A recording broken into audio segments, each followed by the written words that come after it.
The Union Health Ministry has extended the nationwide lockdown till May 17th. The ministry categorized districts into red, orange, and green zones for a week after May 3rd. 130 districts are in the red zone, 284 districts in the orange zone, and 319 districts in the green zone. MHA also issued new guidelines to regulate different activities in the period based on red, green, and orange zones. The green zones will be districts with either zero confirmed cases till date or no confirmed case in the last 21 days. The red zones will take into account the total number of active cases, doubling rate of confirmed cases, extent of testing, and district feedback. Those districts which are neither defined as red nor green shall be classified as orange zones.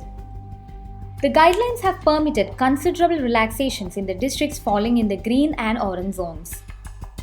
The most sensitive areas of the country, where there is significant risk of spread of the infection and falling within the red and orange zones, are designated as containment zones.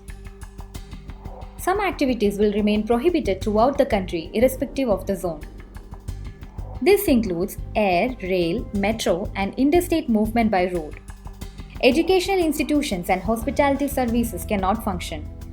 Large public gatherings and religious places of worship are not allowed.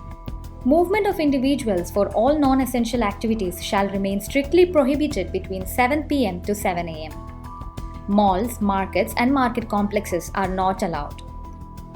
And the services and activities that are allowed for all zones except containment zones include movement of individuals and vehicles for permitted activities, industrial establishments in urban and rural areas, standalone shops in urban areas and all shops in rural areas.